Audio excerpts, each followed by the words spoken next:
Seja muito bem-vindos ao Mesa de Debates. Aqui quem está falando é o Guilherme. E vamos dar sequência aqui à nossa programação, né? Eu, Guilherme, junto com o Ulisses Neto, né? Entrevistando, né? Conversando, debatendo aí com convidados aí para debater aí diferentes, né? Aspectos aí da nossa realidade nacional, né? E trata de outros temas relevantes aí também, luta da classe trabalhadora. E hoje o meu convidado é bastante especial, né? Alguém bastante conhecido que faz muito isso nas redes sociais, né? É o Gustavo Machado, né? Então, primeiramente agradecer a presença do Gustavo e passo a bola aí para o Ulisses também, né? Se apresentar, fazer suas considerações iniciais. Beleza, valeu, Gui. Boa noite a todo mundo. Boa noite, Gustavo. Obrigado aí pela disposição. E, bom, eu comecei no Mesa de Debates faz algumas semanas, né? E tô com um quadro de poemas aí no canal, poemas meus que eu tô recitando, e também tô participando de algumas entrevistas aí, tô ajudando e tentando, na medida do possível, ajudar um pouquinho o debate público, né? Porque ele tá bem calamitoso. Enfim, acho que é isso para começar.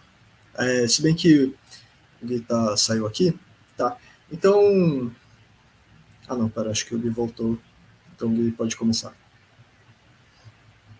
Então, maravilha, então, Gustavo.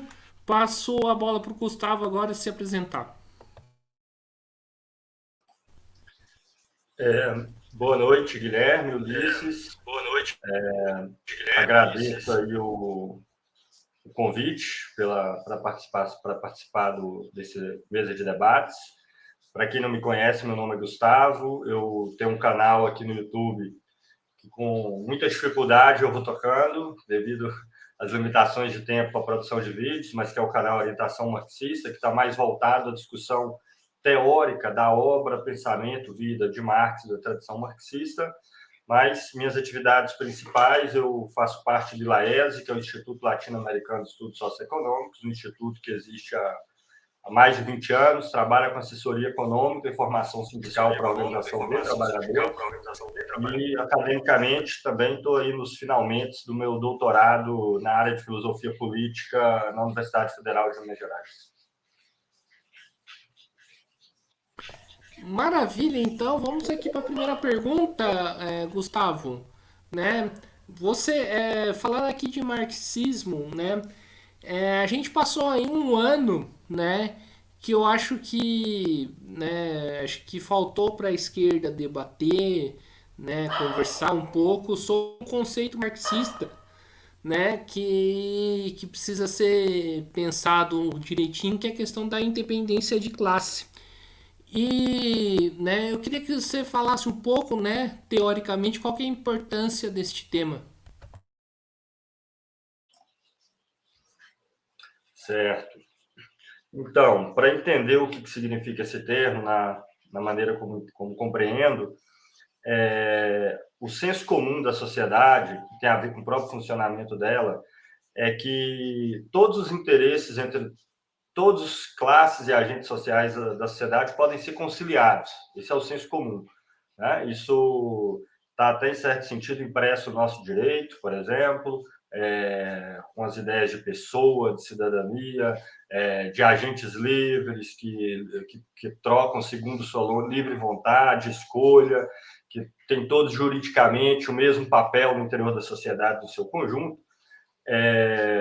E a premissa do qual eu parto, que contrariando todas essas aparências, é que, de fato, a sociedade ela está estruturada em classes cujos interesses não são conciliáveis, tá? Ou seja, eles são opostos. O que leva uma a ganhar, acumular, aumentar o seu poder, necessariamente enfraquece a outra, retira riquezas da outra, e são interesses que não são passíveis de conciliação. Isso pode ser visto de forma mais básica no interior de uma empresa qualquer, mas mesmo no interior de uma sociedade, de modo geral, né? No interior de uma empresa, não é todos ganham juntos. Na verdade, no interior de uma empresa, quanto mais precarizada a situação do trabalhador, quanto mais baixos salários, quanto maior a jornada de trabalho, quanto mais intenso é o trabalho, mais acumulação de capital, mais lucro, mais dividendo, mais as ações valorizam no sentido oposto. Então, a independência de classe, ela parte disso, da impossibilidade de conciliação, né, desses interesses que são estruturalmente opostos, porque a própria forma como a sociedade organiza faz com que esses interesses não sejam passíveis de conciliação.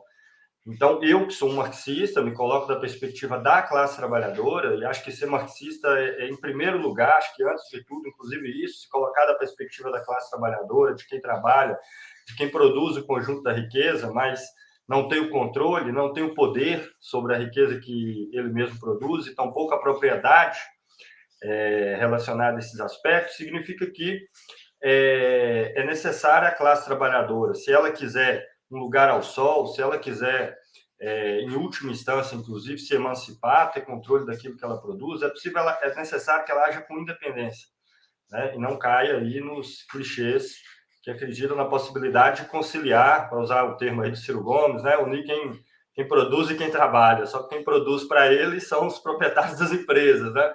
Nunca entendi muito bem, mas não é possível de ter essa união, não é possível de que eles possam agir conjuntamente, porque quando um ganha, o outro perde necessariamente. Então, do ponto de vista das organizações da classe, sejam partidárias, sejam sindicais, do ponto de vista das suas ações localizadas, ou a nível nacional, ou a nível global, a classe tem que agir com independência, e quase sempre, quando se tem um discurso de conciliação, é um discurso ilusório, né? É um discurso que, na verdade, longe de ser conciliador de fato, quer que a classe trabalhadora continue aprisionada nesse mesmo sistema, nesses mesmos limites, com todas as consequências que ele gera, né? Então, independência de classe significa, acima de tudo isso. Hoje é algo que é raro, né? Na maioria das organizações, na maioria dos partidos, acreditam de uma forma ou de outra que é possível conciliar esses interesses.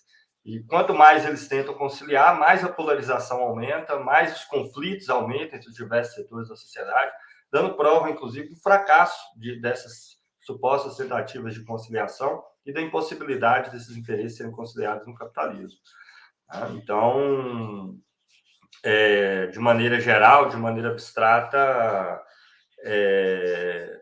a independência de classe ela é um princípio nesse sentido, né? Não é um princípio no sentido de um dogma moral, de um dogma genérico, é um princípio no sentido de que a própria forma como a sociedade se organiza impede que exista qualquer conciliação entre o interesse da classe trabalhadora e da classe que detém a propriedade do capital, a propriedade da riqueza, no Brasil e no mundo. E, nesse sentido, ela tem que agir com independência em relação a esses setores. Maravilha, passa a bola aí para o Ulisses fazer a pergunta dele. Bastante importante, né, a gente discutir a independência de classe. Acho que isso abre margem para muito tipo de discussão, e acho que uma coisa que tem pautado muito o debate nas esquerdas ultimamente, que eu acompanho na internet, né, acompanho seus vídeos bastante aqui no YouTube, mas e outros divulgadores de conteúdo marxistas ou de esquerda, enfim, às vezes até progressistas. E eu acho interessante como tem vindo à tona um discurso muito estranho, né, para quem é marxista, eu acho, não sei, pelo que me parece, você comenta disso no seu canal, sobre MMT, né, e essas teorias econômicas aí que falam que está tudo bem o Estado gastar de qualquer forma, porque isso, em tese, vai gerar vai gerar mais emprego, vai gerar mais renda, e a dívida por si só não é ruim, é um mecanismo ok, né? Eu acho que é uma coisa bem controversa, assim, quando a gente vê o que realmente, o tanto de riqueza que a dívida pública rouba do nosso país, né? Eu acho que a gente tem que ver exatamente o que é a gente falar de terrorismo econômico, né? Terrorismo fiscal, aliás, né? O que é tipo, o Estado não pode gastar muito mais do que isso, senão vai quebrar e senão vai ter tal consequência, que é um discurso muito liberal, né, que aí justifica teto de gasto, justifica política de austeridade fiscal, de corte de gastos, no geral, né. A gente tem que ver qual é o limite, né, desse discurso liberal e realmente o que acho que dá para o Estado fazer mesmo no capitalismo, né. para tentar fazer a economia não ser tão desastrosa como ela está sendo no Brasil, por exemplo. E acho que, enfim, a minha pergunta é sobre, no meio desses debates, assim, né, tipo, a classe trabalhadora, ela pode esperar melhorias de promessas de candidatos que defendem essa lógica de gastos aí? Como é que o marxista tem que se posicionar frente a esse monte de coisa que para mim parece bastante reformista, né? Você esperar que o Estado vá melhorar alguma coisa da condição de vida? O que você acha disso?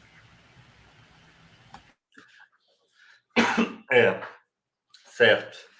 Então, veja, eu sempre repito isso, se existisse possibilidades de reformas consistentes na sociedade, né, duradouras, consistentes nesse sentido, né, reformas que gerem ganhos duradouros para o conjunto da população, de maneira continuada, que levem a melhorias continuadas, de fato, falar em revolução seria bobagem, né? Que é a perspectiva que o marxismo coloca. Para que você vai fazer uma revolução se você pode fazer um processo muito mais controlado, racionalizado, sem que tenha que se passar por grandes convulsões, e nesse sentido a gente possa lograr de uma forma ou de outra melhorias, pleno emprego, melhores condições de vida, etc. O problema é que não tem jeito, né, no capitalismo, de maneira consistente, de maneira duradoura, não. De maneira localizada, como o capitalismo tem uma dinâmica de ciclos que é intrínseca a ele mesmo, sim, às vezes existem momentos, às vezes existem conjunturas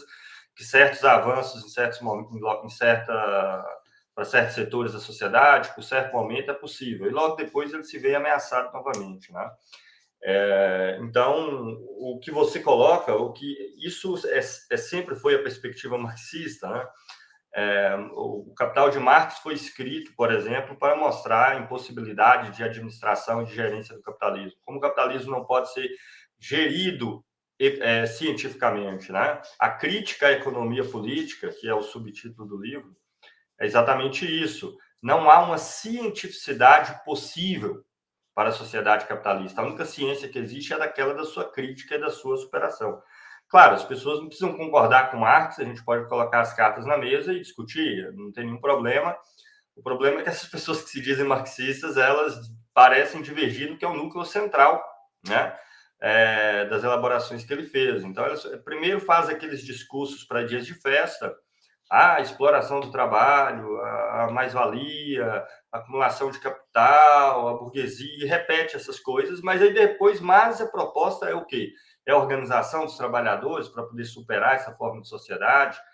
Não, é sempre uma forma de administração. A MMT é a mais caricatural delas, né? É a mais absurda delas, na verdade. Bastante tentadora, eu acho, principalmente para setores de funcionalismo público.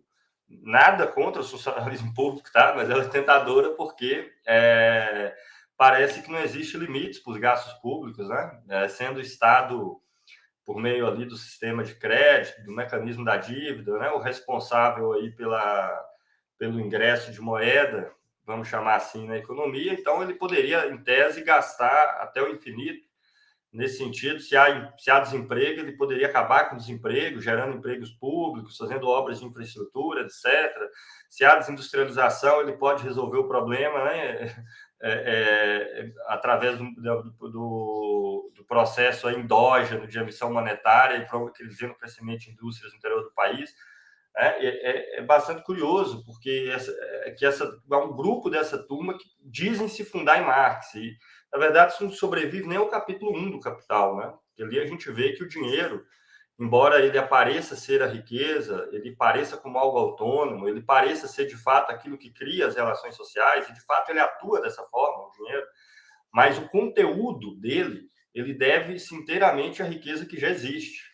Né? Ele expressa a riqueza que é continuamente produzida e reproduzida na sociedade. Ele não cria a partir das suas próprias forças e poder, né? Como se fosse um conceito que criasse as relações sociais, a riqueza e etc. Então, todos os limites que o Brasil tem historicamente herdados, o processo de desindustrialização do país, em graus cada vez mais elevados, no sentido de menor peso da indústria de transformação na sua economia, esse exército industrial de reserva gigantesco que o Brasil tem hoje, cerca de 90 milhões de pessoas sem emprego ou na informalidade, Tudo isso é o resultado a que chegou o capitalismo brasileiro. E qualquer projeto de transformação vai partir necessariamente disso, né? O dinheiro que existe expressa a riqueza que é acumulada ou que falta dentro desse mecanismo e dentro desse processo. Tá? Então, não há qualquer possibilidade de, por aumento do endividamento público, elevar os gastos públicos e resolver o problema do país. Na verdade, a dívida pública, tal como eu vejo, ela é ainda pior do que as pessoas falam normalmente. Ela não é só ruim porque ela arranca a riqueza do país, também. Ela arranca a riqueza do país ou direciona a certos setores, a certos agentes portadores dos títulos da dívida pública. Mas não só. A dívida é um mecanismo que o capitalismo necessita, a dívida pública, todo e qualquer país necessita, porque justamente quando o capital dele não é possível de obter taxas de lucro que sejam razoáveis no interior da estrutura produtiva do país, ele coloca ela nas mãos do Estado, para o Estado pagar o que seria o lucro na forma de juros.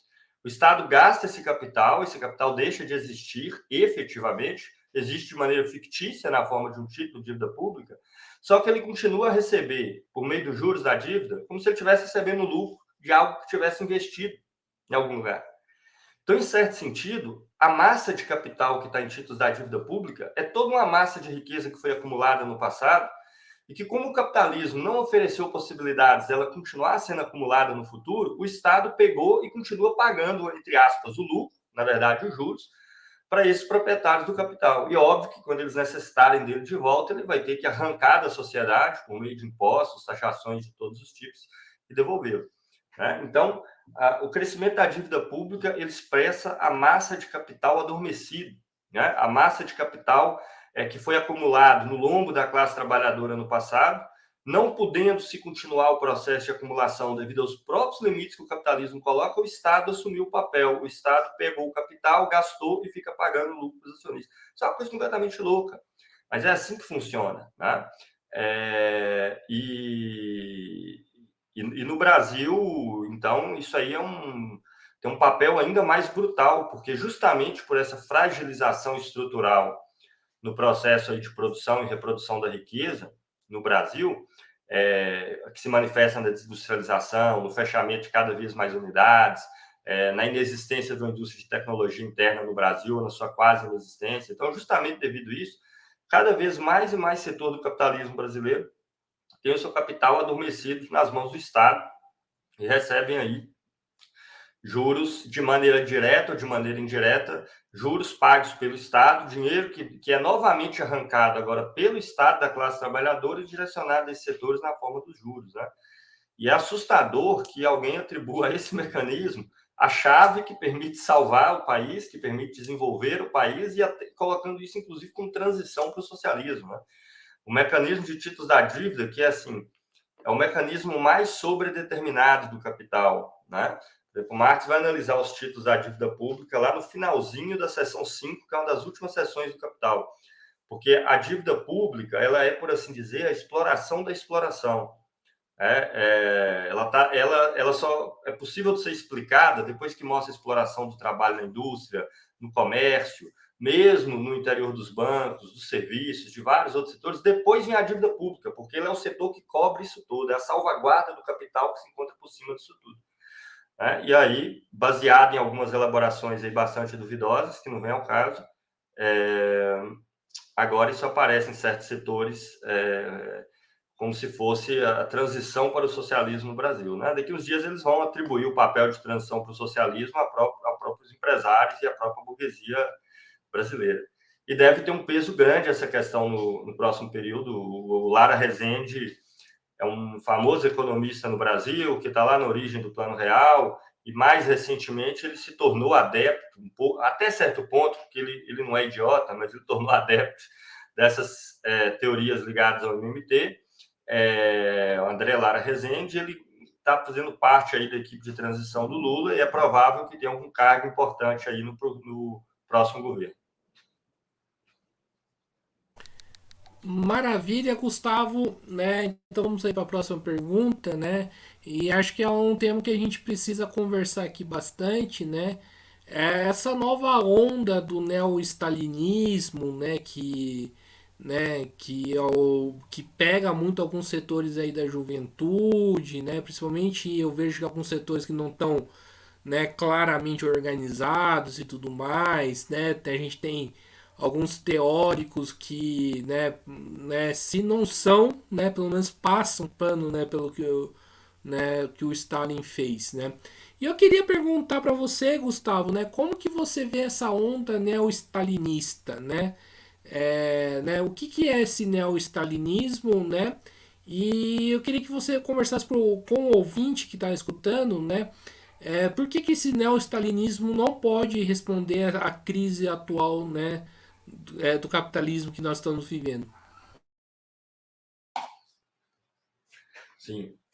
Esse neo-stalinismo, como a maioria dos neos, né, na verdade é o stalinismo curto e grosso, né, dos velhos e velhos tempos. Eu encaro com uma certa naturalidade que essa coisa tenha emergido um pouco agora, porque, na verdade, isso se tornou amplamente hegemônico já há mais de século atrás, no interior daquilo que se chama marxismo, né? A gente não pode deixar de levar em consideração que a emergência disso que se chama de stalinismo, e eu, para quem é novidade, eu já vou explicar um pouco a respeito, já vou comentar a respeito, mas se deu como consequência do que foi a Revolução Russa e os caminhos futuros da Revolução Russa, depois que o país ele foi completamente destruído por todos os lados, né? As pessoas não leem nos livros de história, mas a Primeira Guerra Mundial acaba fundamentalmente após a Revolução Russa. E o que todos os países que estavam envolvidos na Primeira Guerra Mundial, de todos os eixos de passagem, fazem é voltar todas as suas forças contra a Rússia. A guerra civil na Rússia, que segue a Revolução, foi um processo financiado, e mesmo com a presença de soldados, aparatos qualificados e tudo mais, de dezenas de países. Né? Só o Japão mandou cerca de 70 mil soldados. Né? Inglaterra, França não mandaram mais, porque os primeiros batalhões que eles mandaram estavam aderindo na causa da Revolução. Então, eles passaram a financiar só com dinheiro e com técnicos especializados, militares, armas, dinheiro e técnicos especializados. A Revolução Russa saiu vitoriosa dessa guerra civil. Né? Ela saiu vitoriosa, mas destroçada, completamente destroçada. Né? O país teve que construir ali um exército de mais de 5 milhões de pessoas, né, para enfrentar esse processo, que acabou vencendo o Exército Branco com todo esse conjunto de aliados contra todas as projeções e todas as expectativas da época, mas o país saiu completamente destruído, inclusive com a sua infraestrutura destruída, e isso favoreceu um processo de burocratização muito forte. E dentro desse fenômeno do stalinismo, eu destaco dois aspectos como sendo os principais, né, que vocês vão ver que essas pessoas que passam pano, quando elas são, na verdade, stalinistas. O primeiro é que eles não chegaram a destruir a Revolução, mas eles passaram a ser agentes privilegiados em situações materiais e de poder privilegiado no período pós-Revolução. Passou a ser uma burocracia que passava a viver, né, as suas benesses produzidas aí pelos ganhos que o trabalho coletivo, planejado, propiciava. Então, uma das principais mudanças que eles têm foram o seguinte: se a gente pegar todos os escritos de Marx, de Lenin, de todos os clássicos, os estatutos da Internacional, da AIT, por exemplo, começa com a emancipação dos trabalhadores, vai ser obra dos próprios trabalhadores. Né? O stalinismo, ainda que não diga com todas as letras, baseia-se na ideia de que os trabalhadores são burros demais para se emancipar, são incapazes, não têm condições de fazer isso, e que, portanto, eles vão ser substituídos pelos eleitos do partido que vão estar cumprindo os interesses da classe trabalhadora, que vão substituí-los e cumprir, né, os interesses da classe trabalhadora. Então, isso parece um detalhe, mas isso é fundamental, isso é muito importante, né? Porque os métodos que eles utilizam, por exemplo, os mais vorazes, de perseguição, de mortes em massa, de não aceitação de qualquer tipo de democracia interna no interior do sistema como um todo, é produto dessa concepção, porque se eles são os eleitos, são eles que representam os interesses de todos eles, então qualquer um que se opõe a isso tem que ser eliminado, percebe? E conjuntamente a isso, se desenvolveu uma outra ideia também de natureza burocrática, que é a possibilidade de, apesar do capitalismo ser mundial, ser internacional, baseado no intercâmbio universal de mercadorias, mas partiu-se da ideia de que era possível consolidar uma sociedade socialista no interior de um único país. Visão extremamente oportunista, porque então agora eles poderiam fazer as alianças que quiserem com os países externos, inclusive se oporem aos processos revolucionários que desenvolvessem em seu interior, em benefício de manter boas relações internacionais com esses países, né? Já que lá é o país socialista e ele não depende de outras revoluções para poder sobreviver, então a prioridade vai ser sempre manter o que existe, né? Garantir o que existe. Então, por exemplo, na Revolução na França, não há dúvida, apoia os democratas franceses, porque isso vai facilitar as nossas relações da União Soviética com o governo francês. Revolução socialista na Espanha, não há dúvida, vamos apoiar os republicanos espanhóis, porque isso vai favorecer boas relações internacionais entre Espanha e União Soviética, deixa o socialismo para o futuro distante. E se a gente vê todo esse chamado neo-stalinismo, eles têm todas essas características, né? Eles fazem muito material a respeito de exploração, a respeito do capitalismo, das crises, né? Todos aqueles discursos, mas quando nós vamos para a prática, o que está acontecendo no mundo hoje, e quais são as saídas e quais são os caminhos, quais são as respostas que a gente tem? Por um lado, o apoio na esfera internacional, sobretudo da China, ou então da Rússia, porque eles representam o que seria a União Soviética no passado, seriam os portadores dos interesses gerais da classe, representariam o campo progressivo, né? Mas são países que têm capital, que têm troca de mercadorias, que têm empresa, que têm... Não tem problema, porque eles estão na fase de desenvolvimento, né, das suas forças produtivas para que um dia as condições estejam maduras para o socialismo, assim como aqui no Brasil. Então, na verdade, todo esse discurso anticapitalista, na prática, ele é o quê? É um discurso para daqui a 200 anos, para daqui a 300, para daqui a 500. Então, esses caras têm mais fé no capitalismo que os próprios capitalistas, né? Eles acreditam que o Brasil só vai estar colocado a possibilidade de socialismo daqui a uns 200, 300 anos com o desenvolvimento do capitalismo brasileiro. Aí um é adepto do MMT, o outro é adepto de uma coisa mais keynesiana por meio de estímulos estatais, né? Mas nunca há uma intervenção real e efetiva no sentido de construir uma revolução socialista. Na esfera internacional, aliança com o chamado campo progressivo, China, Rússia, principalmente China.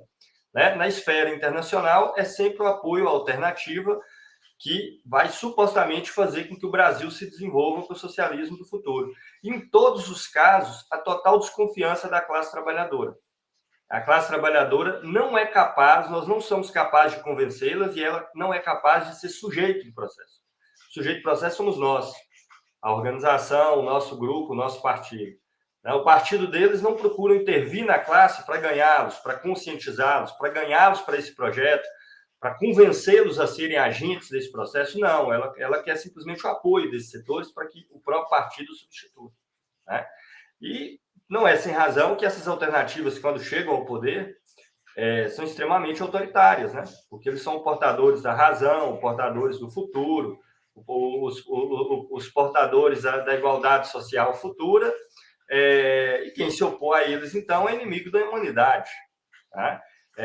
Os trabalhadores, legal, mas os trabalhadores, os interesses deles estão manifestos em quê? Nas suas organizações, né? Enquanto núcleos de poder. Tá? Então, o marxismo nunca subestimou o papel do partido, pelo contrário, por exemplo, o partido é absolutamente fundamental, mas não enquanto uma organização que se proponha a substituir a ação da classe, mas que procure agir dentro dela e fazer os próprios trabalhadores sujeitos da sua transformação, convencê-los a fazer esse processo, os impulsionarem nessa direção, tá? E não como algo que os substitua. E o stalinismo é caracterizado por ele tem essas características, né? Que fazem dele, por natureza, apesar de reivindicarem Marx e o marxismo, profundamente antimarxista. Ou seja, a substituição da classe. Não são os trabalhadores que vão fazer a sua própria emancipação, vão ser eles, né? Os stalinistas que vão fazer a emancipação para a classe trabalhadora, e um recorte completamente nacional dos processos. Então, assentado aí no mito, na ilusão de que é possível que o socialismo se consolide em um único país, em um único local, o que faz dele países que eles sustentem como sendo socialistas ou progressistas e etc., em que eles tenham apoio permanente, né, a esse tipo de alternativa. E por que isso tem tanto barulho? Na verdade, com o crescimento das mídias sociais e maior participação de organizações, grupos, isso ficou mais visível porque eles sempre foram majoritários. Tá? Não podemos esquecer que eles atuaram com apoio de um aparato estatal de um país colossal como a União Soviética durante 90, 70 anos. Né? Os PCs espalhados pelo mundo inteiro recebiam apoio material, humano, técnico, de todas as formas, de um país, de um aparato estatal nacional. Então, essa visão stalinista, ela é tão hegemônica, que ela conseguiu construir até um senso comum de marxismo que foi eles que produziram, de tal forma que até as pessoas que queiram criticá-los normalmente tomam os aspectos que eles fundaram como ponto de partida. Né? As caricaturas que eles criaram como ponto de partida, discutem com as figuras que eles mesmos criaram. Então, eles sempre foram majoritários, na verdade. Né? Mesmo com o colapso da União Soviética, houve uma crise grande nesses setores, eles ficaram por muito tempo sem querer botar a cabeça de fora, né? Porque diante do colapso do que eles defendiam, então eles não saíam para defender Stalin, para defender esses processos no interior da União Soviética. Agora eles estão se sentindo confortáveis para isso, está mais distante, está mais longínquo. Né? Você pode contra-argumentar com qualquer elemento, aceitar as coisas históricas que te interessam e jogar as outras para debaixo do tapete, nos marcos em que a União Soviética não faz mais parte da vida das pessoas, nem de maneira indireta, porque já ficou há mais de 30 anos no passado. As pessoas só têm como uma referência histórica distante. Perfeito. Willis, sua vez de fazer pergunta. Esse fenômeno aí do stalinismo é bem curioso, né? Porque quando você vê, você tá caindo em propaganda stalinista que vem de todo lado, né? Tipo, vem desde uns mais... né, para quem considera stalinismo esse fenômeno amplo, né? Tipo, vem desde os maoístas, né? Até...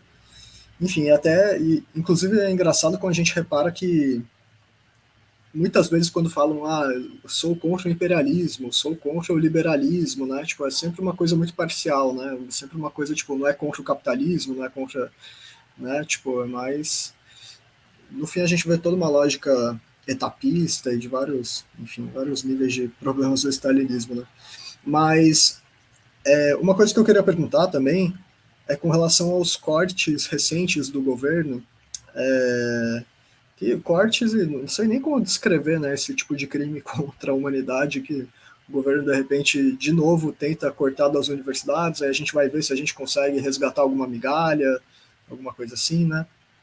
Eu acho que a gente precisa discutir bastante assim, o significado, acho, do ataque às universidades, não que não tenha tido corte em outras áreas, e, enfim, o governo está...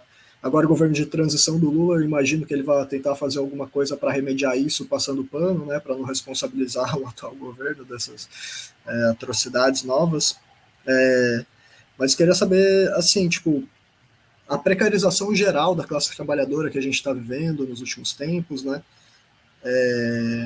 ela também está chegando, né, sempre chegou na educação, né, tipo, tanto que bolsa de estudo não é exatamente um salário realmente garantido, né.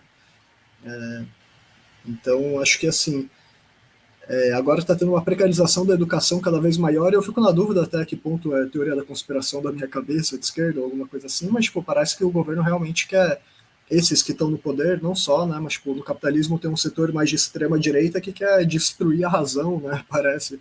Eles querem simplesmente acabar com as ciências, financiar ainda menos, deixar mais teorias absurdas, ensinar todo tipo de absurdo na escola, mudar a escola sem partido ou escola com fascismo, enfim, lá para fazer uma doutrinação bem pesada na cabeça das crianças, enquanto fala que na verdade está livrando eles da doutrinação, né? Então, assim, tipo, eu acho que existe uma batalha muito importante na educação pública, principalmente, que deveria ser toda pública, de qualidade, né?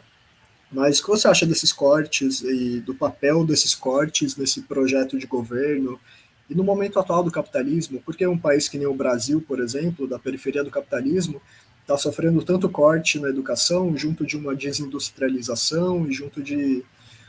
Parece que é todo um fenômeno para realmente, não sei se para evitar a possibilidade de revolução aqui, evitar que as pessoas fiquem mais críticas, que agora com a internet, não sei o que você pensa sobre o papel desses cortes. Então, Ulisses, bem, vou tratar de 2 pontos, tá? Deixando claro que são também algumas opiniões sempre provisórias, né? São aspectos que têm muitas variáveis envolvidas e qualquer conclusão que a gente chega, na maioria das vezes, tende a ser uma resposta parcial. Mas eu vejo 2 fenômenos distintos nos cortes às universidades e vamos chamar assim, nos ataques à ciência. Me parece que são expressões de 2 aspectos distintos, que estão combinados, evidentemente, nessas alternativas e tudo mais. Mas, primeiro, o que eu acho que ocorre na universidade? Na minha opinião, o problema de fundo é o seguinte: o Brasil ele vive um desmonte estrutural tão profundo que hoje nós somos basicamente um consumidor de tecnologia, com raras exceções. Tá? Ou seja, toda tecnologia que tem aqui dentro e a mesma que tem aí fora, ela é comprada por nós. O Brasil hoje se especializa em exportação de... Está chovendo bastante aqui em Belo Horizonte, viu, gente? Pode ter um barulho da chuva aí, mas aumentou um pouquinho agora. Mas o Brasil hoje vende para o exterior, basicamente, produtos agrícolas, minerários e petróleo. E toda a produção interna que tem aqui dentro, com relação a eletrodomésticos e etc., são de empresas internacionais. E o topo da tecnologia, setores de máquinas, equipamentos, informática, celulares e tudo, normalmente não é nem montado aqui. Tá? E é um cenário muito pior do que era 20 anos atrás. Assim. Muito pior do que era 20 anos atrás. Veja, das poucas indústrias de tecnologia que sobrou no Brasil, assim, de alta e elevada tecnologia, Embraer, produtora de avião, que foi vendida para a Boeing e que depois a Boeing desistiu da compra por problemas que ela teve lá nos Estados Unidos, por várias razões. Então, o que me parece que está ocorrendo? Normalmente, o capital ele faz questão de ter universidades públicas. Universidades públicas não é uma ilha socialista dentro do mundo capitalista, é um mecanismo totalmente capitalista. Porque na universidade se faz pesquisas de longo prazo, com resultados incertos, que nenhuma empresa está disposta a investir em algo que ela não tem os resultados de forma palpável. Você até tem pesquisas de desenvolvimento dentro das empresas de alta tecnologia, mas em torno de técnicas que já existem e de aprimoramentos que estão no horizonte. E você sabe que se você investir X num período de X tempo, você chega a tal resultado. A universidade é para fazer a pesquisa no sentido mais amplo, no sentido mais incerto, que vai ter resultados que o capital vai se apropriar, mas ele não quer ter o custo com relação a algo cujos resultados não sejam palpáveis, né? Num país, num capitalismo decadente como é o brasileiro hoje, as universidades perdem cada vez mais o seu papel no interior da própria economia capitalista, porque o país não cria mais tecnologia. Mas até tem, tá? Eu estou sendo extremado aqui. Eu sei que tem um setor de saúde brasileiro que produz tecnologia, eu sei que a Petrobras produz sua própria tecnologia, mas isso é exceção da exceção. Então, curiosamente, as universidades estão se tornando cada vez mais um custo que não dá retorno do ponto de vista econômico, porque o país é meramente consumidor de tecnologia, as tecnologias são todas produzidas lá fora. O que acontece hoje com boa parte dos estudantes universitários brasileiros das universidades federais que fazem mestrado e doutorado? Grande parte ou vira professor da própria universidade ou vai para o exterior. Porque onde ela pode, de fato, colocar o aprendizado, a criação, o desenvolvimento dela dentro de um processo criativo, em qualquer área, é muito mais no exterior do que aqui. Veja, eu não estou justificando o que está acontecendo. Eu estou dizendo que eu acredito que é por isso que isso está acontecendo. Está entendendo? É esse o motivo de base. Por exemplo, as empresas brasileiras não protestam pelo colapso das universidades. Nos Estados Unidos, elas protestariam. Por quê? Porque os americanos são mais conscientes e mais racionais do que os brasileiros? Não. Porque lá, de fato, eles utilizam disso que a universidade produz, se apropriam disso para a produção tecnológica e dentro do capitalismo para a acumulação de capital, percebe? Então, eu penso que no longo prazo, claro, lutas aí por parte de setores da sociedade brasileira, dos estudantes, podem interromper um pouco esse processo, segurar um pouco, mas se não houver, sem existência de um projeto de país que faça com que o Brasil caminhe para outro lugar, a tendência, eu opino, que vai ser a redução cada vez menor do papel das universidades e, sobretudo, da pesquisa e desenvolvimento, que é justamente o que está sendo mais atacado. Então, veja, eu não acho que é só uma maluquice do governo, percebe? Eu acho que tem setores que o apoiam, setores que querem isso e falam, como isso não gera nada do ponto de vista para a acumulação do capital no Brasil, então não se gaste mais com isso.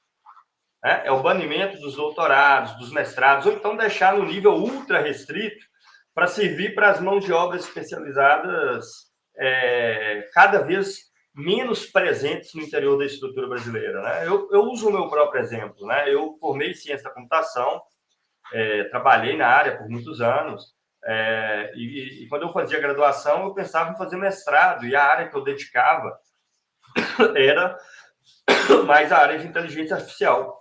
Quando eu fui verificar naquela época, existia uma única empresa no Brasil de inteligência artificial com 12 funcionários em São Carlos, no interior de São Paulo. Era a única que existia. Ou seja, fazer uma pós-graduação nisso, a única saída que você teria era virar professor universitário de novo, tá entendendo? Eu acho que serve para ilustrar um pouco, e, na minha opinião, isso não é um exemplo aleatório, né? Não é um exemplo... Já o ataque à ciência, eu acho que tem outra questão. Eu penso que o capitalismo tem essa característica completamente louca, maluca, insana, de que quanto mais riqueza ele produz, ele acumula, mais tecnologia, mais automação, mais dificuldade ele tem de acumular. Tem a ver com as próprias características do capitalismo. Mais o lucro fica restrito, aumenta o peso desses meios de produção dentro das indústrias, de um modo geral, a taxa de lucro ela baixa, e, ao mesmo tempo, isso gera não apenas queda da lucratividade das empresas, mas um oceano de exército industrial de reserva, que são trabalhadores sem emprego ou na informalidade. Ou seja, na medida que o capital manda para fora pessoas, manda para fora trabalhadores, porque ele elevou sua produtividade, ele está mandando para fora aquelas mesmas pessoas que vão comprar o seu produto, inclusive. Então, as empresas, para acumularem, eu acho que tem muitas empresas e vários setores que estão dispostos a tudo. Ou seja, estão dispostos a um nível de exploração de trabalho em graus nunca vistos nas últimas décadas. E acho que já tem manifestações disso em vários países, inclusive. Tá? Então, olha, um exército industrial de reserva tão grande já vai morrer 2 milhões de pessoas por Covid. Que morra. Percebe? Não vamos gastar nenhum centavo com isso, porque se a gente tem 90 milhões de pessoas disponíveis para trabalhar que não estão trabalhando no Brasil, então se vai morrer 2, 3 milhões, é melhor que morra mesmo, vai ser menos problema. Está entendendo como isso? Então, eu acho que tem um setor do capitalismo que tem pensado cada vez mais dessa forma. Né? Se não tiver SUS, vai ter morte em massa, queda da expectativa de vida. Eles, os proprietários, os donos da empresa, os donos do capital, não vão ter nenhum problema quanto a isso. Né? Então, não, que morra milhões de pessoas sem atendimento ao SUS. Nós não precisamos do SUS para a reprodução da força de trabalho no Brasil. No passado, precisava. Percebe? No presente é tão grande que se você retirar os direitos trabalhistas todos, se você pagar, como acontece nos Estados Unidos, as pessoas por semana, e se você não conseguir trabalhar na semana que vem, que se foda, se você, né, você vai ficar sem receber, você não vai ter auxílio, você não vai ter INSS, ele não vai precisar nem te recontratar, porque você pode fazer contratos semanais e que são renovados a cada semana. Dando um exemplo. Então, numa situação dessa, para que SUS? Tem 90 milhões de pessoas para morrer à vontade e não vai faltar mão de obra. Eu sei que é duro o que eu estou dizendo aqui, mas eu acho que tem um setor que pensa isso. Não é à toa que se manifesta no agronegócio, com força total. Porque já é um trabalho marcado pelo grau de informalidade quase que total. Quase que total. A maioria dos trabalhadores do agronegócio são ou informais, e quando são trabalhadores formais, são contratos temporários de trabalho. A pessoa é contratada por 3 meses, no máximo por 6 meses, para fazer ali, participar da colheita, algumas coisas, e vai para fora. Então, é um setor que está se lixando. Se metade da força de trabalho dele morrer, porque tem mais outra metade lá fora que ele pode botar para dentro. Né? Prestem atenção no que acontece no Emirados Árabes e no próprio Catar, onde está acontecendo a Copa hoje.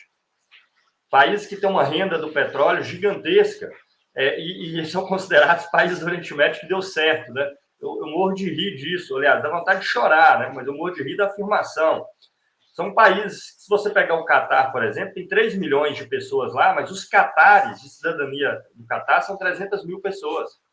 O resto é trabalhador migrante, que não tem nem cidadania e que vão para lá trabalhar a 50 graus de temperatura no verão, jornadas de 14, 15, 16 horas de trabalho, e que se você perder o emprego, você é botado para fora do país em no máximo 30 dias.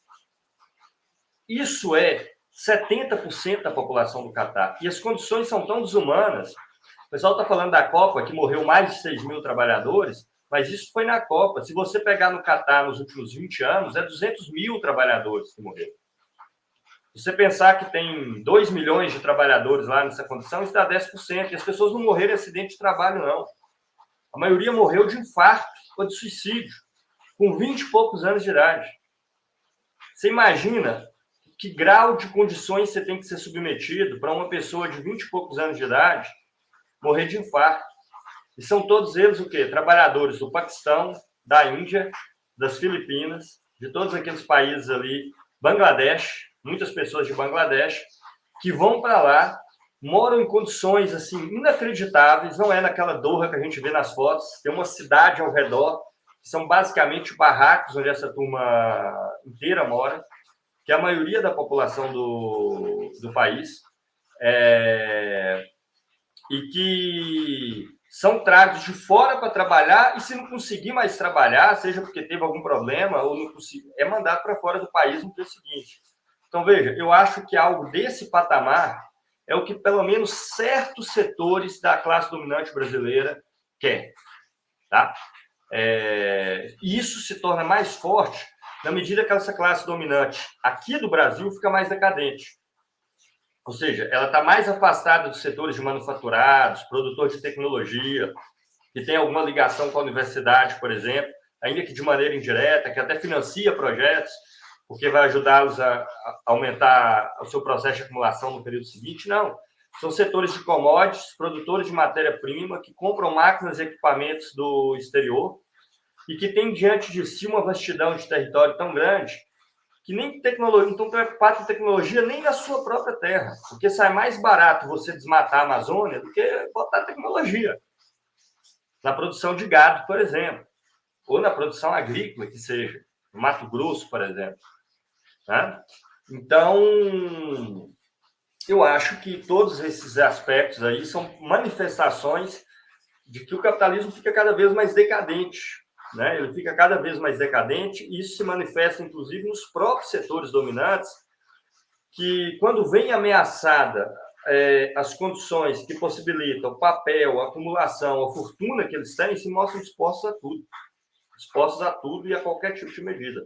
Eu acho que existe hoje um setor da classe dominante brasileira, não sei delimitar todos, mas, por exemplo, certamente do agronegócio é um deles, mas não só. Setores como o comércio, por exemplo, né?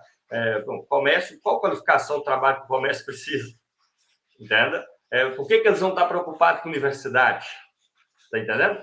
Se reduzir 1% o preço das mercadorias por causa de impostos que vão parar na universidade, que fecha esse negócio todo. Está entendendo? Eles só distribuem mercadorias. E cada vez mais o capitalismo brasileiro é isso. É o quê? É comércio, é agronegócio, é produto de exportação. Né? Então, eu penso que esses setores querem um grau de exploração assim, inimaginável da força de trabalho, fim de qualquer garantia social, porque existe exército industrial de reserva que vai atender as necessidades do mercado, independente da quantidade de pessoa que morra.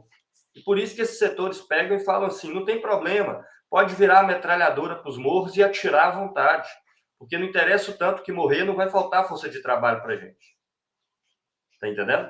Esse é o cenário que eu vejo. Eu, sinceramente, espero que eu possa estar sendo pessimista, mas na minha visão não estou sendo pessimista, é o que eu estou vendo. Entendeu? claro, vendo na superfície da sociedade, e são esses mecanismos que, na minha opinião, explicam o porquê dessas posições aparentemente tão bizarras, e que são bizarras, mas as razões sociais por trás dessas posições bizarras. Maravilha, Gustavo. Eu concordo bastante com você em cima do que você coloca, né?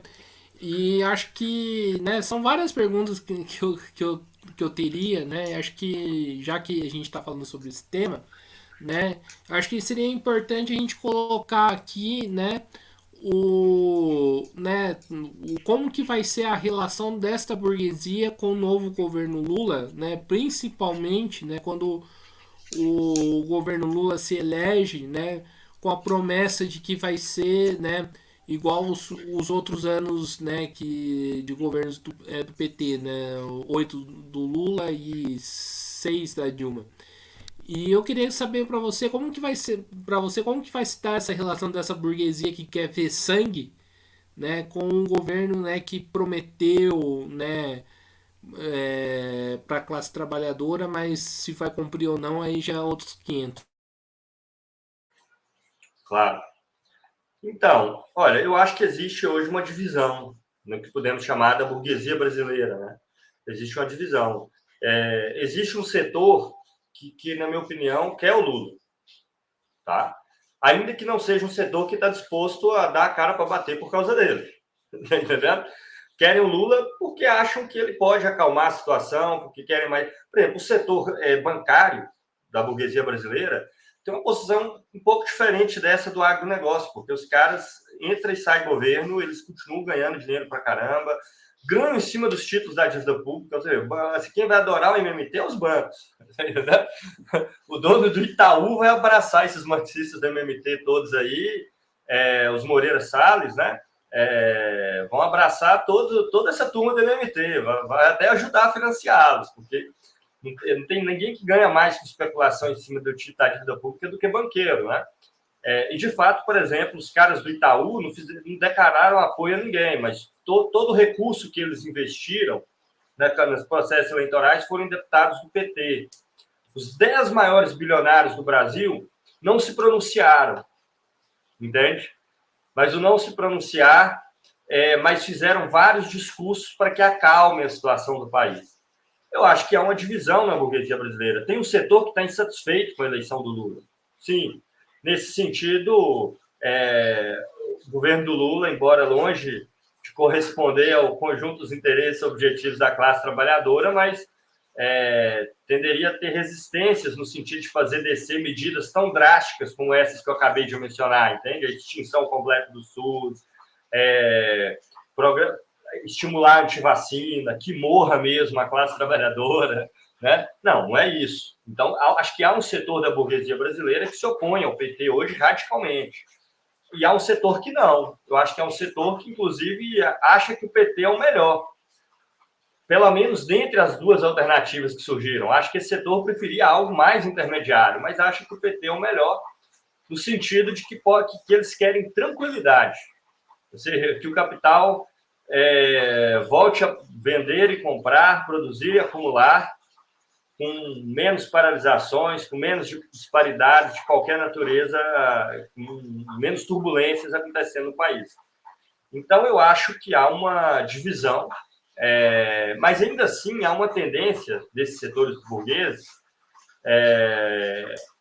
de forma mais ou menos consentida, se alinharem ao governo depois que ele assuma, né?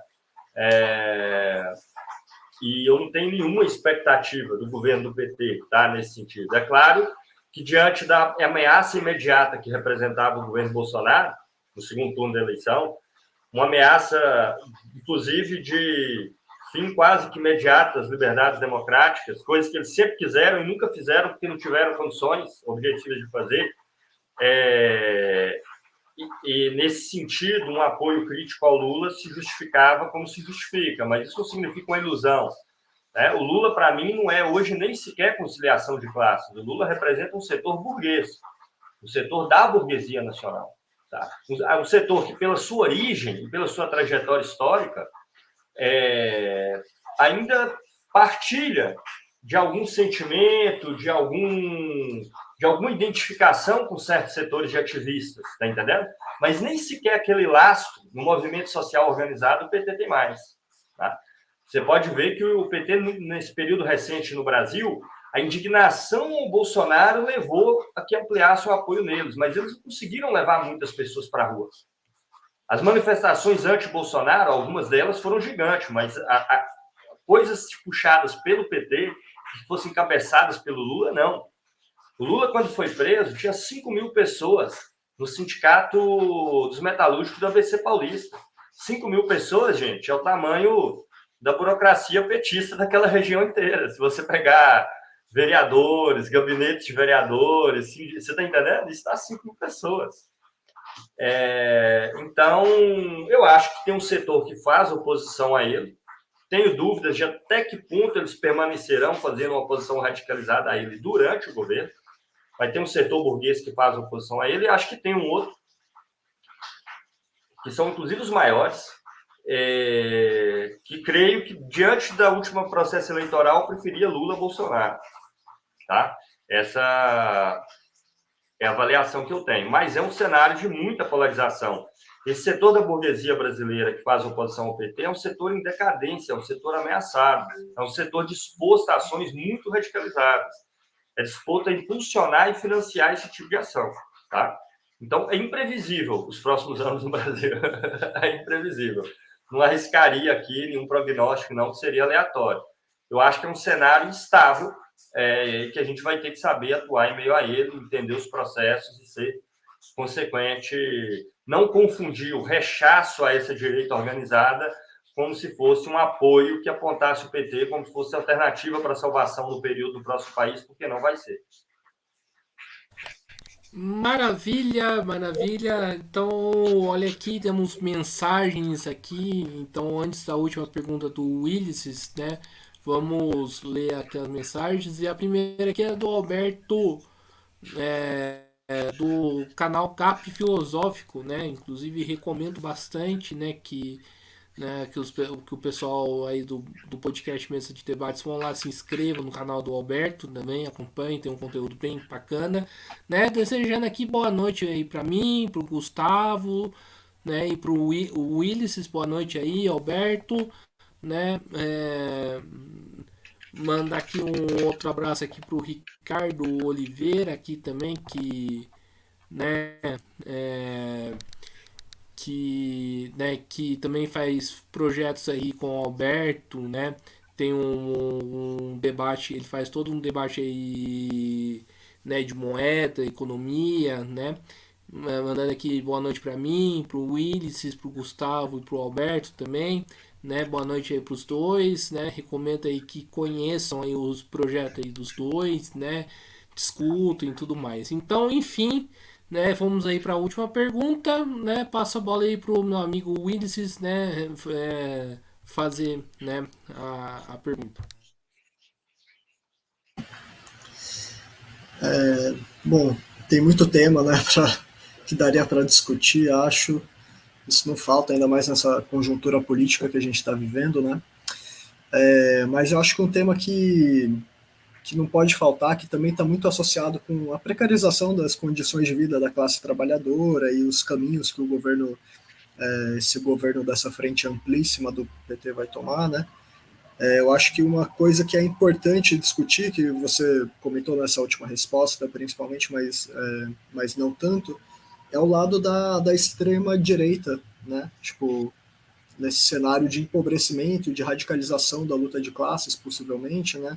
Esse cenário de crises acumuladas do capitalismo, que ainda vai saber quando vai estourar a próxima grande crise ou a próxima bomba nuclear, né? Numa guerra, não sei também, né? Tem muitas crises aí que estão acumuladas. Eu acho que é um período que pode ter muita turbulência na luta de classes, né?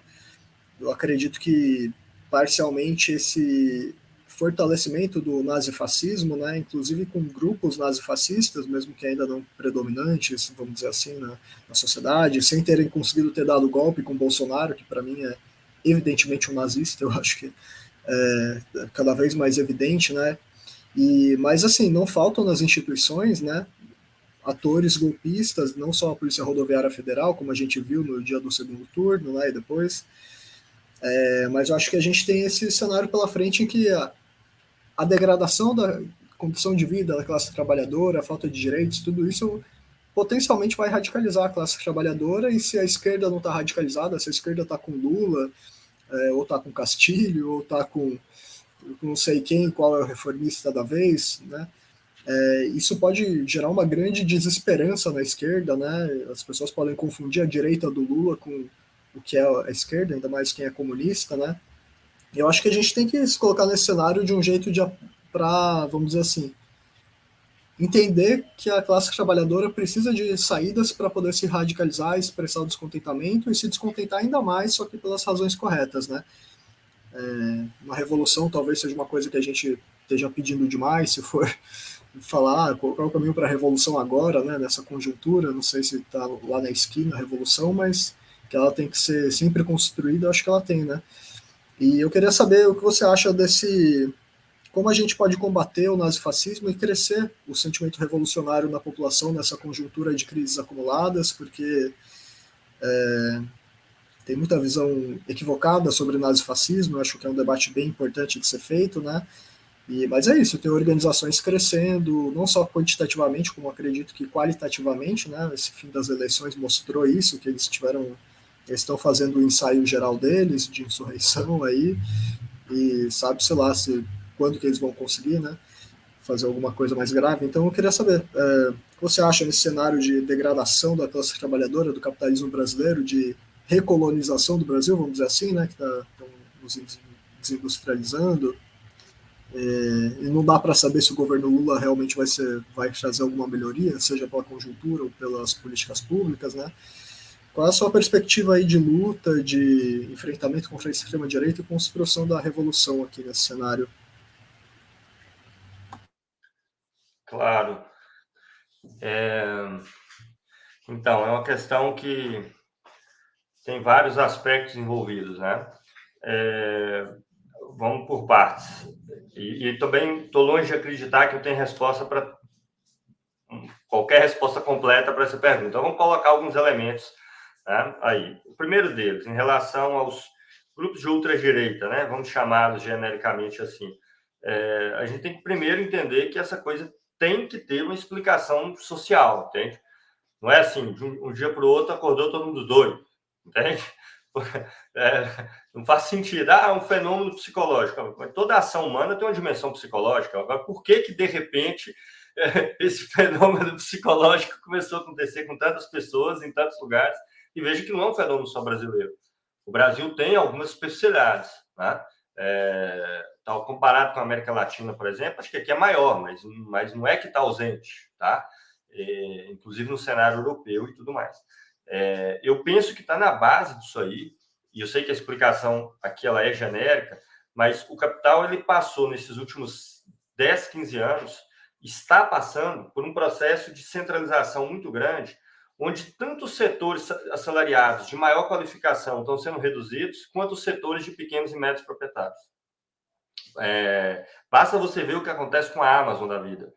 A Amazon significa a substituição de milhares de pequenas lojas e empreendimentos que a gente vê no nosso bairro, na nossa rua, na nossa esquina, por uma grande multinacional internacional, por exemplo. Tá? A mesma coisa nas plataformas de comunicação, nas de transporte. Imagina, quantos taxistas não foram embora por meio do Uber, por exemplo.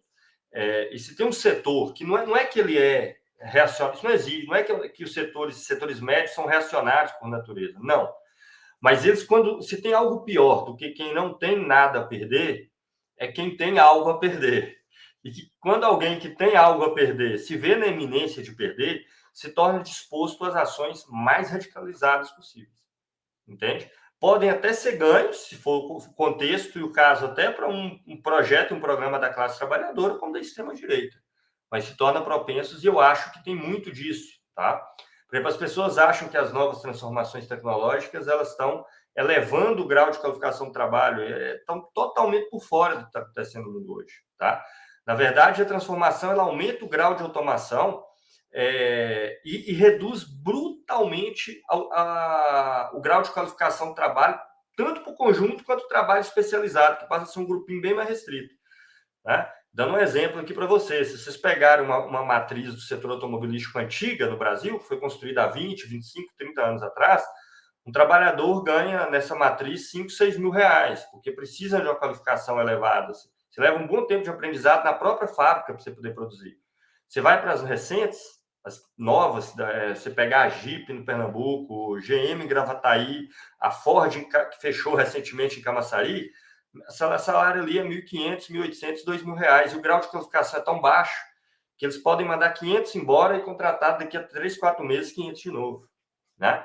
Então, os setores mais qualificados minam, né? E há um rebaixamento salarial desses setores, né? Um achatamento salarial da classe trabalhadora. Então, eu acho que é um setor médio, entendendo por setor médio, tanto os setores de alta qualificação, quanto setores profissionais liberais, pequenos proprietários, que estão descendo a ladeira total. Então, na iminência de deixarem ser esse setor médio que eles são. E, nesse sentido, se tornam expostos a ações muito radicalizadas. É claro que tem ingredientes específicos que vão entrar na sopa em cada contexto, né? Por exemplo, o peso organizacional das igrejas aqui no Brasil, principalmente as pentecostais, que tem uma estrutura hierarquizada, onde a ordem desce de cima, do Edir Macedo para as igrejas universais inteiras, do R.R. Soares para as igrejas da graça inteira, né? De uma forma que eles conseguem quase que transformar uma parte gigante de seus fiéis em militantes por uma determinada causa política. Claro que esses fatores influenciam, mas não acho que isso simplesmente explica sem ter uma base social para isso. Tá? No outro lado da moeda, que eu acho que está aí talvez uma das facetas mais importantes da sua pergunta, Ulisses, a respeito da organização da classe trabalhadora no Brasil, eu acho que existem dificuldades e que são produto do fato de nós vivermos um período histórico que nós vimos da derrota do projeto petista, que foi encarado por frações gigantes da população brasileira durante décadas, como sendo a materialização de um processo de esquerda, de um processo de transformação social, do trabalho organizado, dos movimentos sociais. E toda derrota, ela paga seu preço. E veja, isso não muda nada com a eleição do Lula agora. A derrota do projeto histórico do PT não significa que o partido deixou de existir ou que ele nunca mais vai ser eleito, como ele acabou de se eleger. Significa que hoje as pessoas não têm mais, se frustraram com relação às expectativas que no passado elas tiveram com relação a esse tipo de alternativa. Eu acho que o mundo passa por esse lado, por um lado, por uma espécie de colapso das sociais-democracias, entendendo sociais-democracias no sentido mais amplo do termo, que é exatamente essa espécie de liberalismo social, esse reformismo da nossa época.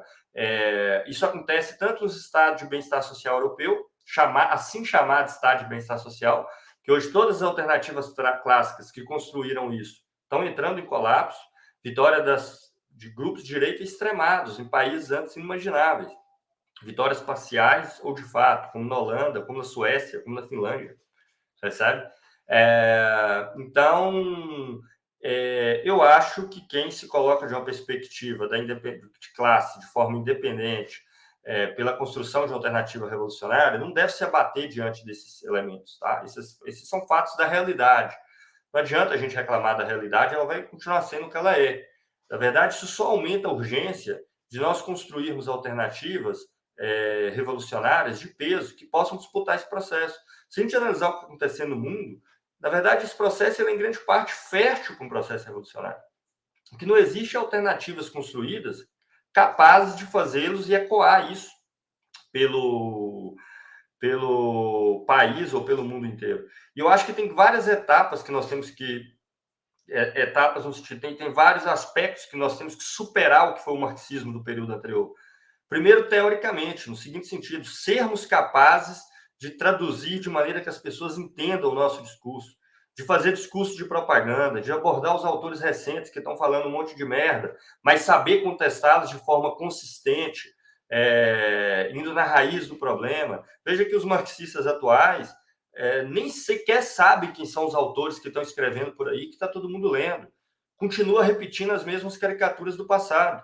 Às vezes são caricaturas que estão até certas, mas enquanto um conteúdo geral, você está entendendo? Tipo assim, o Estado é o comitê central da burguesia. Tá, eu acho que em certo sentido é mesmo, mas só que isso é uma abstração muito ampla, você está entendendo? Tem que entrar nas especificidades do Estado brasileiro, o que está acontecendo, como que ele está atuando, quais são seus mecanismos, sobre que base eles estão elaborando, fazer textos sobre a ordem do dia, sobre cada medida que acontece, enfim, entrar nesse processo de disputa e de propaganda com a bandeira do marxismo e da revolução. E para isso é preciso um grupo amplo de pessoas fazendo isso, porque senão essa saída não vai ecoar pela sociedade. Você está entendendo? E como é que a gente vai fazer isso? Temos que começar a fazer. Temos que começar a fazer, temos que nos qualificar e fazer ao mesmo tempo, porque a luta de classes tem isso. A luta de classes não é igual o saber técnico, não é que você vai para a universidade, fica 5, 6 anos estudando, depois você vai trabalhar. Não, você se qualifica e faz, se qualifica e faz, e não vai ser capaz de se qualificar sem fazer e nem de fazer sem se qualificar. Então, eu acho que o marxismo tem que dar saltos, é um desafio que está colocado para todo o marxismo brasileiro, para conseguir fazer uma disputa ideológica qualificada com todos esses setores, de maneira a conseguir ganhar grupos cada vez mais amplos, organizar grupos cada vez mais amplos e entrar no núcleo central dessa disputa que está no mundo hoje apontando a saída revolucionária. Então, é uma saída abstrata que eu dei, porque concretamente vai depender da ação nesse sentido de muitas pessoas, né? Não vai ser uma palavra mágica que eu vou dizer aqui, mas eu acho que tem que ser nessa direção. Perfeito, Gustavo. Peço aí que desliga o microfone, por favor, né? Gustavo, antes da gente se despedir, né? Os ouvintes resolveram fazer algumas perguntas aí para você, né? E vamos aí para, né? Vou para a primeira pergunta, né? Eu peço para que depois dessa pergunta que o Gustavo responder, não mandem mais, né? Porque senão fica uma coisa interminável a nossa live, né? E a gente tem compromisso, tal. Então, as perguntas que foram mandadas aqui, o Gustavo vai responder e depois o Gustavo responder a primeira, a gente vai, né? Infelizmente, a gente vai ter que cortar um pouco, né? É...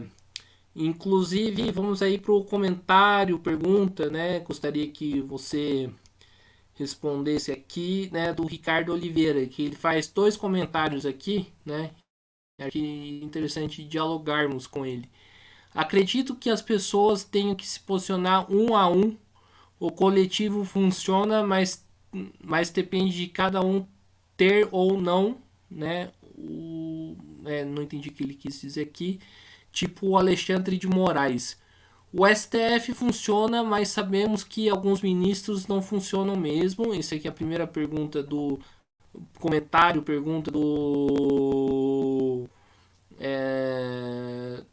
Ricardo, né? E ele também escreve aqui, né? O capital tem que retomar a função da parte da economia e não a parte determinante da economia. Nem toda revolução é armada, e sim revoluções são transformadoras e não apenas ajustes necessários. Esse aí é o segundo comentário. E esse aqui é o comentário. Ele termina: se olharmos a economia sobre o aspecto da ideologia capitalista, não haverá revolução alguma, haverá distribuição de renda. Aí vamos entender a função aí da moeda, né? Então aqui é o comentário, o Ricardo mandou aqui um abraço a todos e acho que seria interessante, o Gustavo, dialogarmos, né, com esse comentário aí do Ricardo Oliveira.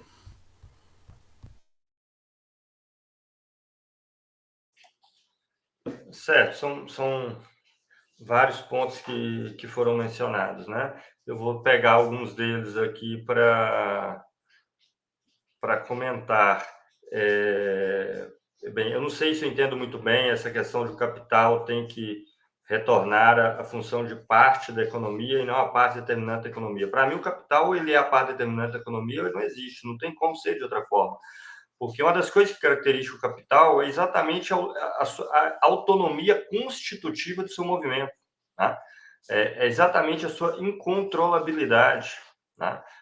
Nem os próprios capitalistas controlam o capital. Eu não consigo conceber como o capital possa existir sem ser ele a parte determinante da economia, ou se destrói em seu conjunto, se caminha no sentido da sua dissolução, ou ele vai ser sempre a parte determinante da economia. A sua principal característica é exatamente reger as ações das pessoas no lugar das pessoas no regê-lo.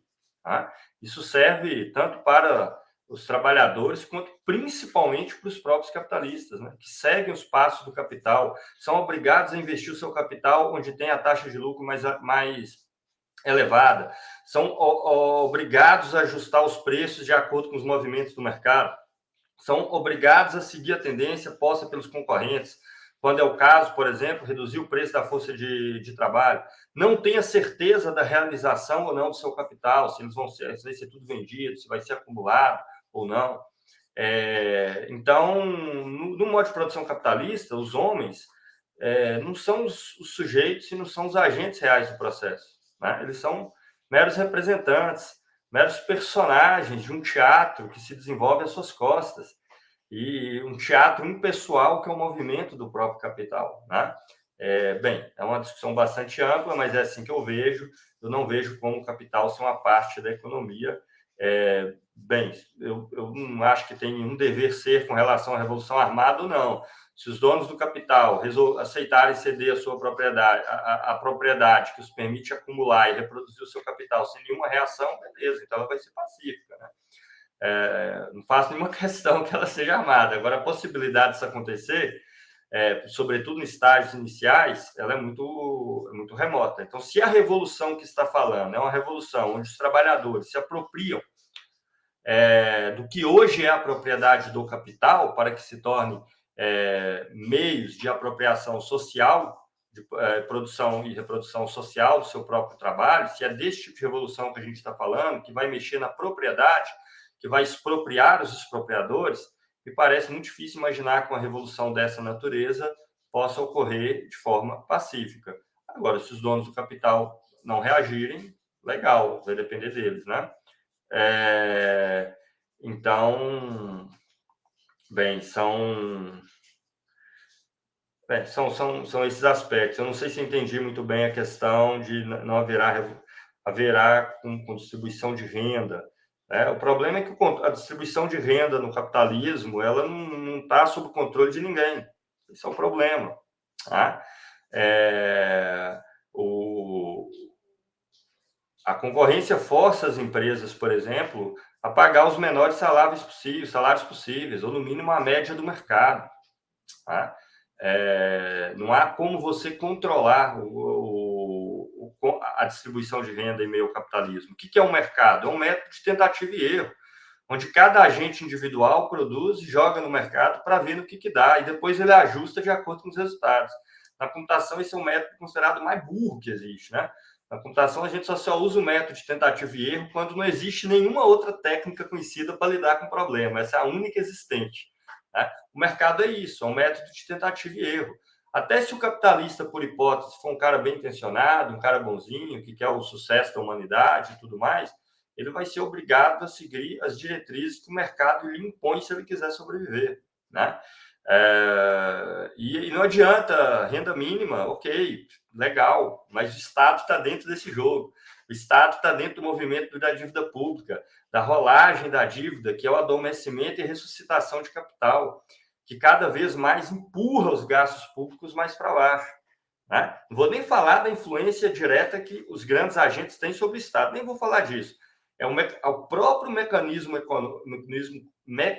econômico impessoal do mercado que transpassa o Estado e reduz o seu poder de intervenção ao mínimo possível. Ou melhor, transforma o seu poder de intervenção cada vez mais em uma intervenção para salvar o próprio capital. Né? Então, diante de um cenário como esse, eu não vejo possibilidades de uma resolução consistente dos problemas que nos afligem hoje, que não seja caminhando no sentido da destruição do capital. Isso envolve a organização da classe trabalhadora, envolve a tomada do poder necessariamente, porque não se toma a propriedade, a própria tomada da propriedade é uma relação de poder das mais extremas que existe. Então, uma revolução necessita disso, e esse, para mim, é o único caminho que existe.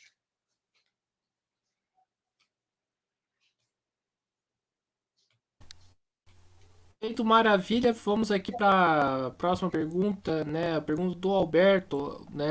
Conforme eu falei aí do canal Cap Filosófico, né? O Alberto fala: concordo com os pontos levantados pelo Gustavo, né? Quanto à questão das universidades e da ciência, né? Mas ele pergunta: mas o que fazer, né? Está se referindo à pergunta do Willis. Aceitar que as universidades precisam cada vez mais se tornarem tecnicistas e utilitaristas é aceitar a extinção, né, do chamado campo crítico das ciências humanas. Qual é a alternativa possível para isso? Essa aí é a pergunta do Alberto, do canal Filosófico. Então, Alberto, obrigado pela questão, que é muito interessante. Veja que isso entrelaça a universidade no Brasil aos caminhos e descaminhos do Brasil no futuro próximo, ao processo de industrialização, ao desmantelamento estrutural pelo que o país passa. Então, não tem como reverter o processo da universidade no longo prazo. E veja, não estou dizendo que as lutas localizadas não são legítimas, não, tá? A turma que está correndo risco de ficar sem bolsa aí tem que lutar para conseguir as bolsas. Eu não estou negando isso. O problema é que se não há um processo mais, se a gente não caminha no sentido de um processo de mudança mais estrutural, isso volta de novo. As bolsas continuam reduzindo, você está entendendo? Você pode ganhar uma batalha, vai ter que travar ela de novo daqui a 6 meses, um ano. Então, eu não vejo nenhum caminho que não seja vincular a questão da universidade no Brasil a uma luta pela transformação do Brasil, a uma demanda de desenvolvimento do Brasil, e que nos marcos do capitalismo fica cada vez mais difícil de se fazer. Percebe? Quando eu falei lá no começo que eu vejo a questão de colocar o dedo na ferida da propriedade, a questão do socialismo como uma questão de necessidade e não como uma questão de alternativa. Se existissem outras alternativas mais fáceis, seriam melhores. Eu não vejo outras alternativas mais fáceis. Não nego que podem ter vitórias parciais, tá? Inclusive na universidade. Mas acredito que elas vão voltar a ter ameaçadas daqui a 2, 3, 4 anos, se não se reverte esse processo. Aí eu pergunto, que setor do capitalismo brasileiro está interessado em desenvolver o Brasil? Se eles acumulam capital do mesmo jeito no agronegócio, com títulos da dívida, com mineração, com petróleo, comprando ação de empresas estrangeiras, para que eles vão querer fazer um processo de desenvolvimento de uma tecnologia X no Brasil, que necessitaria de 5, 10, 15 anos de pesquisa e ele não sabe nem quando ele teria retorno do seu capital e se vai ter. É impossível de fazer isso se não for na escala social. E só é possível de fazer isso de forma massiva e numa escala social por meio de um processo de transformação profunda do país, que mexa no núcleo central, inclusive da propriedade das grandes empresas. Tá? E veja, eu já acho que as universidades são extremamente tecnicistas e utilitárias. E acho que no capitalismo elas são necessariamente tecnicistas e utilitárias. Tá? Claro, como eu falei, esse papel que a universidade tem, se abre uma brecha um pouco maior para ela, porque essa é exatamente a área que o capital vão gastar dinheiro com coisas que não se tem certeza do retorno no curto e médio prazo, mas pode ser que a gente descubra algo que vai dar mais dinheiro ainda no futuro. Essa é a lógica, por isso que eu acho que ela tem uma margem um pouco mais larga, tá, do que outros setores. E no Brasil isso já não faz mais sentido, porque não tem produção tecnológica nenhuma. Eu vejo alguma saída que não seja um processo de transformação mais amplo do país, onde as universidades entram, a questão e as demandas postas pela universidade entre como um elemento desse processo, não vejo uma saída consistente de longo prazo, não. Afora isso, vai ser o quê? Vamos lutar para que não corte as bolsas. E pode ser que a gente ganhe, mas eles vão querer cortar de novo mais para frente, tá entendendo? Pode ser que o próximo governo conceda limites um pouco mais largos para a universidade, mas vai ser um pouco mais largo. Pouquinho mesmo, alguns por cento, porque não tem como ser muito mais. Metade do orçamento brasileiro gira em torno da rolagem da dívida, tá entendendo? O déficit previdenciário vai ficar cada vez maior, e agora ele já existe mesmo, claro que vai ficar maior. Ué, se os trabalhadores da ativa estão ficando cada vez mais reduzidos e com remuneração menor, pagando aqueles que já aposentaram no passado, tá entendendo? Vai crescer mesmo. E como é que você emprega esses milhões de trabalhadores do Exército Industrial de Reserva? E como é que você melhora a remuneração desses outras dezenas de milhões que estão na ativa, sem que você mexa na estrutura de organização social? Sem que haja apropriação do que hoje é regulado de modo impessoal pelo mercado. Não vejo uma saída. Entende? Então, eu não vejo saídas paliativas, tá? Que não seja segurar o problema por mais um pouco. Então, isso só mostra que um projeto mais amplo e de transformação profunda no Brasil hoje é uma necessidade, não é mais uma escolha que a gente tem. É isso ou é descer a ladeira?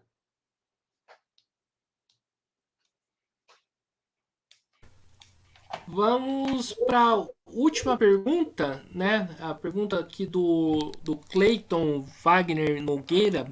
Né? Pessoal, gostaria que vocês comentassem sobre o conceito de neofascismo que tem sido utilizado para caracterizar, né, o bolsonarismo e o governo Bolsonaro. Aí passo, né, a bola aí pro Gustavo responder essa, né, pergunta aí, questionamento aí do Cleiton.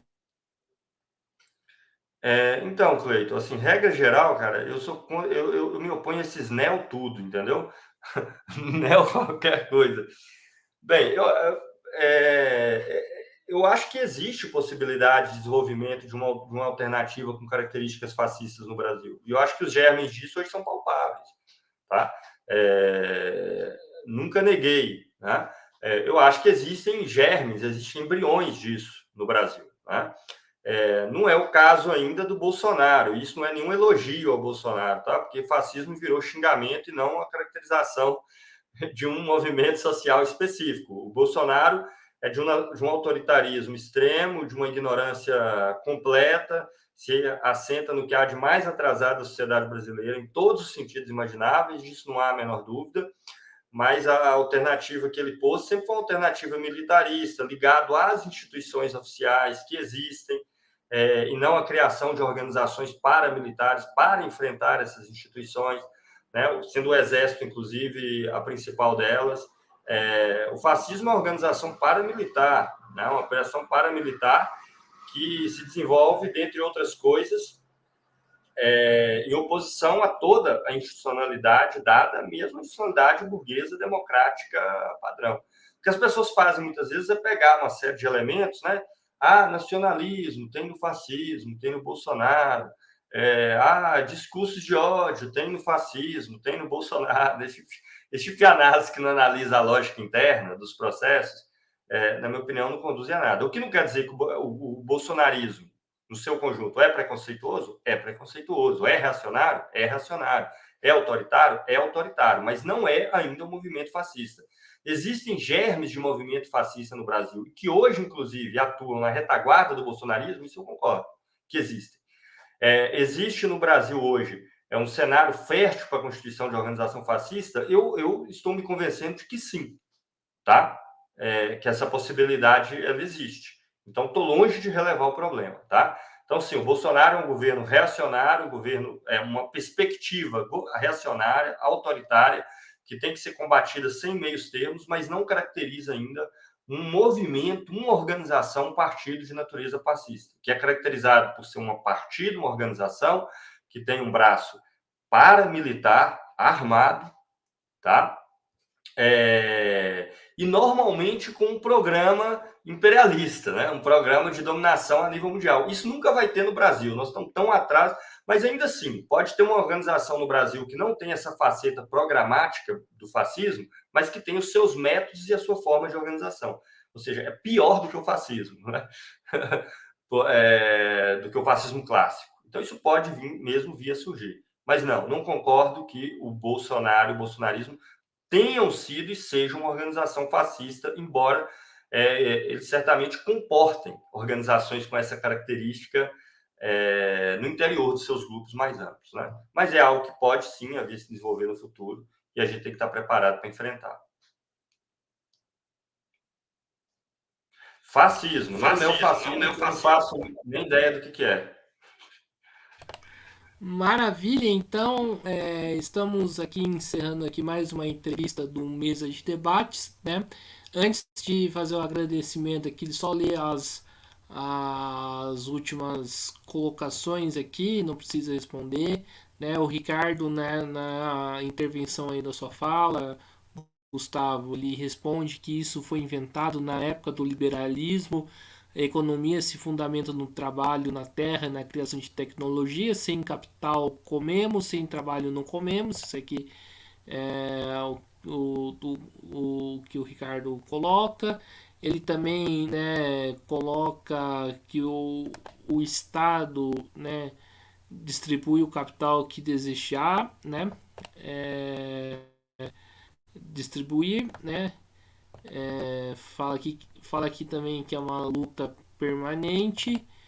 É, o Ricardo também, né, fala, né, essa é a opinião aí do nosso ouvinte, esquecemos o capitalismo de outra forma, não tem que jogar xadrez com a GM se apenas testar uma apertura, só um novo jogo capitalista nunca foi ou será legal, né? Aqui mais perguntas aqui, né?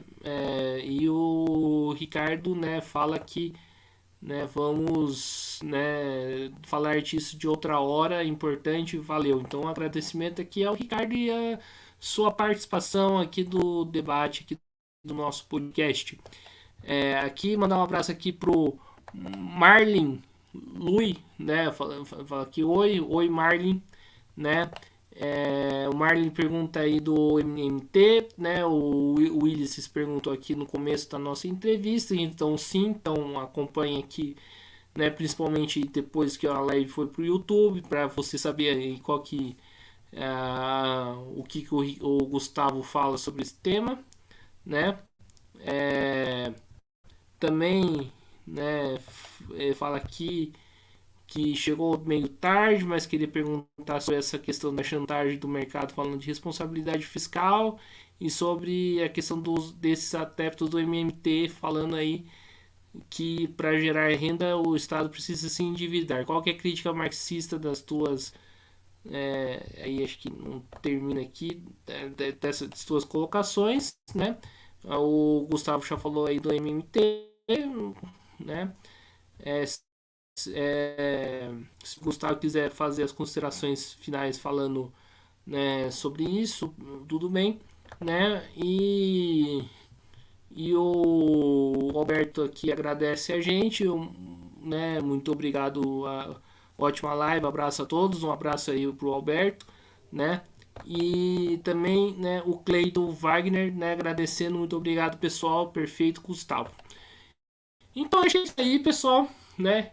Estamos encerrando aqui mais uma entrevista do Mesa de Debates. Quero aqui agradecer a participação do Gustavo, gostei bastante aí da nossa live, né? Também quero aqui agradecer a participação aí dos nossos ouvintes, né? E antes de passar a bola pro Gustavo, passa a bola aí pro Willis, né? Fazer suas considerações finais também.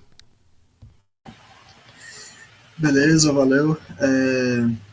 Acho que deixar mais pro Gustavo falar, né, as coisas, mas é interessante notar como realmente esse debate do fascismo, né, o stalinismo, né, muitas vezes a gente negligencia elementos, né, do passado, a gente quer criar uma nova concepção do fenômeno, né, mas muitas vezes a gente não tem as bases muito sólidas para fazer isso, então a gente acaba colocando o neo, às vezes, acho que para facilitar um pouco a distinção, mas é importante a gente estar sempre debatendo, né, que o Gustavo já falou ao longo da live, e acho que é isso, acho que uma coisa que eu queria ressaltar no que o Gustavo falou, né, que para quem é marxista, né, comunista, precisa se organizar, né, politicamente em algum momento, né, de preferência precisa ter gente para construir a revolução e de fato para combater esses germes do fascismo, se eles vierem a vingar ou não, né, e é isso. Acho que é melhor o Gustavo fazer o encerramento aí, e é isso. Então passa a bola aí pro Gustavo, pode fazer as considerações finais. Não, primeiro, Guilherme, Ulisses, eu agradeço aí pela oportunidade, espero ter contribuído. Peço aí até desculpa pelo um pouco cansado, né? Hoje foi um dia pesado, mas espero que possa ter aí agregado de alguma forma, né? Só dois aspectozinhos aí rápido antes de encerrar, aproveitando as últimas falas aí do Ulisses e dos últimos comentários. Quando eu bato no neo, assim, eu tenho total consciência de que todos os fenômenos têm suas especificidades, é óbvio que sim, né? Não tem, a história não se repete, não tem nada que é uma repetição, né? Agora, se tem algum nome que nós usamos para caracterizar um determinado fenômeno histórico, e como fascismo, como frentes populares, como conciliação de classes e tudo mais, significa que eles têm aspectos comuns na forma como são essas relações sociais que permitam que processos com essa mesma natureza ocorram outras vezes na história, né? Então, eu acho que, na verdade, muitas vezes esse neo vem de uma caracterização empírica desse processo, que não analisa as relações sociais internas, e sim um conjunto de características superficiais, e aí, como as características superficiais sempre vão mudar, né? Vai ter um elemento a mais, um a menos e tudo, então aí a gente vai criando esses nomes e acho que acaba gerando confusão, mas não é negando as particularidades históricas do processo, né? Se a gente estudar o surgimento do nazismo na Alemanha e do fascismo na Itália, não é de forma nenhuma igual, né? Só para pegar dois fatos que já existiam de longe disso, né? Então é isso. Com relação a uma outra questão que foi colocada aí, a turma da responsabilidade fiscal é aquela que garanta que a dívida vai ser paga, mas os mais capitalistas de todos são a galera do MMT, que eles estão falando para a turma da responsabilidade fiscal, falando, não, pode ficar tranquilo, que o Estado pode adormecer mais e mais capital, pagar mais e mais e mais e mais juros, e nunca vai ter limite para ele fazer essa coisa toda. O fetichismo do capital elevado ao seu expoente mais elevado. O MMT é o capitalismo extremado que nem os capitalistas sensatos conseguem levar a sério. É só uma cutucada mesmo. Mas agradeço muito aí a oportunidade, peço desculpa pelo meu cansaço, que deve ter atrapalhado um pouquinho, e estou sempre aí à disposição. Maravilha, mais uma vez aqui agradecendo ao Gustavo, né? Agradecendo aqui aos ouvintes, né? Para aqueles que estão nos acompanhando aí pela minha página do Facebook, vão lá no canal Podcast Mesa de Debates de Tudo Um Pouco, se inscrevam no canal, né? Mais tarde essa live aí vai estar, né, disponível também no YouTube, né? Lá também haverá outras lives da qual vocês podem acompanhar, né? Participar aí do debate. Enfim, se inscrevam, curta, compartilhe, comente nessa entrevista, né? Também curta a nossa página do Facebook, podcast Mesa de Debates de Tudo Um Pouco, e siga a gente no Instagram.